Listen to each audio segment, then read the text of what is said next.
Kuruva സംഘമാണോ KSEB ആണോ വലിയ കള്ളന്മാർ? ഇതാണ് ചോദ്യം.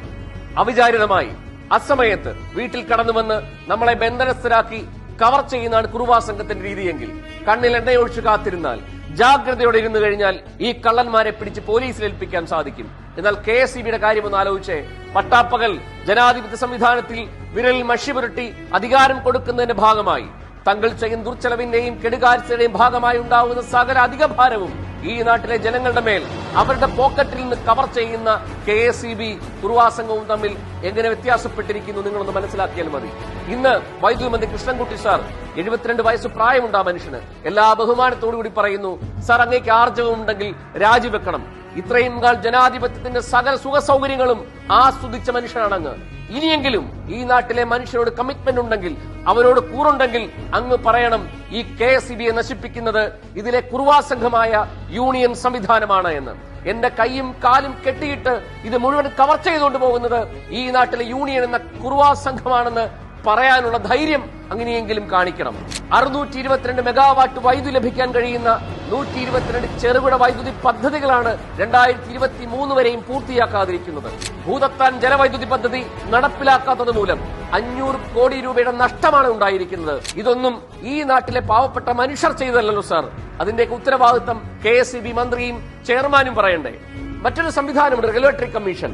കോഴിക്കോടും തിരുവനന്തപുരത്തും എറണാകുളത്തും പാലക്കാടും ആയിരക്കണക്കിന് മനുഷ്യരാണ് റെഗുലേറ്ററി കമ്മീഷൻ ചെയർമാന്റെ മുമ്പിൽ ചെന്ന് KSEBയുടെ നിരക്ക് വർധന ശുപാർശ അംഗീകരിക്കരുതെന്ന് വാവിട്ട് നിലവിളിച്ചു പറഞ്ഞത്.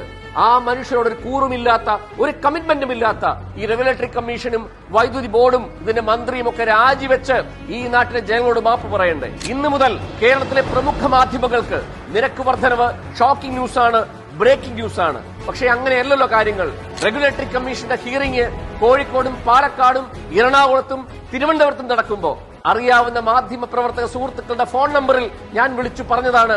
ആയിരക്കണക്കിന് മനുഷ്യർ വന്ന് തങ്ങളുടെ വിലാപങ്ങൾ, തങ്ങളുടെ ആവശ്യങ്ങൾ പറയുന്നുണ്ട്. ഹേമ കമ്മിറ്റി റിപ്പോർട്ട് ചർച്ചയ്ക്കെടുക്കുന്നതിന്റെ കൂട്ടത്തിൽ അരികിലെങ്കിലും ഈ KSEBയുടെ ശുപാർശ ഒന്ന് ചർച്ച ചെയ്യണം, ഒരു ക്യാമ്പയിൻ നടത്തണം. ഒരു കോളം വാർത്ത പോലും, ഒരു മണിക്കൂർ പോലും ഇതിനുവേണ്ടി അനുവദിച്ചു കൊടുത്തില്ല എങ്കിൽ നിങ്ങളുടെ കമ്മിറ്റ്മെന്റ് ആരോടാണ് എന്ന് ഈ നാട്ടിലെ പ്രമുഖ മാധ്യമങ്ങൾ പറയണം. ഓൺലൈൻ മാധ്യമങ്ങൾ സഹായിച്ചതൊഴിച്ചാൽ ഈ വിഷയത്തിൽ ജനപക്ഷത്ത് സംസാരിച്ചവരാരും ഈ നാട്ടിലില്ല. പ്രബുദ്ധ മലയാളികൾ എന്ന് ആരെങ്കിലും വിളിക്കുമ്പോ, പ്രബുദ്ധനായി എന്ന് ഏതെങ്കിലും മലയാളിക്ക് തോന്നുമ്പോ കണ്ണാടിയിൽ പോയി നോക്കണം. കാണുന്നത് പ്രബുദ്ധതയുടെ അല്ല, മറിച്ച് വിഡ്ഢിവേഷം കെട്ടി കഴുതയുടെ രൂപമായിരിക്കും കാണുക. വയനാട്ടിലും പാലക്കാടും ചേലക്കരയിലും തിരഞ്ഞെടുപ്പ് നടക്കുന്നത് കൊണ്ടാണ് നിരക്ക് വർദ്ധിപ്പിക്കാതിരുന്നത് എന്ന് പറയുമ്പോ വോട്ടിനു വേണ്ടി നിന്നെ വിറ്റു എന്നാണ് അതിന്റെ അർത്ഥം. അതുകൊണ്ട് ആവർത്തിച്ചു പറയുന്നു, KSEBയോട് യാതൊരു അധികാരവുമില്ലാത്ത, KSEBയ്ക്ക് വേണ്ടി ഓശാന പാടുന്ന റെഗുലേറ്ററി കമ്മീഷൻ വെള്ളാനയോട്, സർവോപരി ഈ നാട്ടിലെ ജനങ്ങളുടെ സാധാരണ ക്ഷേമത്തിന് വേണ്ടി പ്രവർത്തിക്കുന്ന സർക്കാരിനോട് ആവർത്തിച്ചു പറയുന്നു, 218 കോടി രൂപ ലാഭത്തിലുള്ള KSEBയുടെ നിരക്ക് വർധനവ് കൊള്ളയാണ്, കൊള്ളയാണ്, തീവെട്ടിക്കൊള്ളയാണ്.